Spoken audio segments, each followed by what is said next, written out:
How's it going? My name is Keith Manling and I am your golf movement specialist. A lot of times I get asked questions of how can I take pressure off my lower back when I golf. And one of the most probable suspects that I see is the thoracic spine.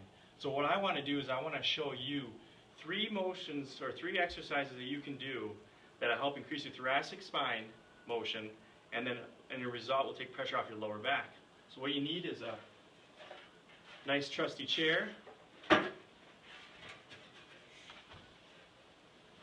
And these three exercises are going to attack the three planes of motion of your thoracic spine. So the first exercise we're going to do is we're going to work on extension or the sagittal plane. So what you're going to do is you're going to, one at a time, take your hand and you're going to reach up and a little back behind you.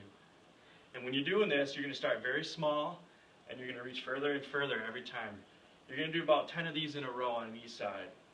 The second one you're going to do is you're going to work on the frontal plane, which is the lateral motion of the body. And doing this right here is I'm increasing the motion of my thoracic spine in the lateral plane, or the frontal plane they call it.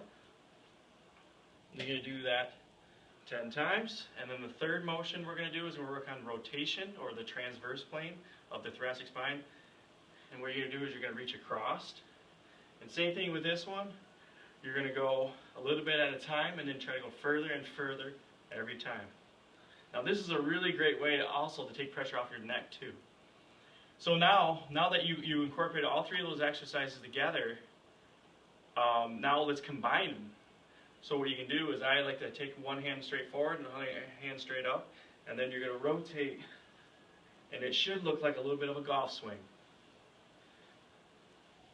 Do that about 10 times, go to the other side. The key thing about all these movements that you're doing is you want to make sure that you're moving this part, your upper back or your trunk here, and make sure you're not just moving your arms and all these little motions that we're doing, but make sure you really focus on moving this. And that's all I have for you. Increase your thoracic spine motion, should take pressure off your lower back.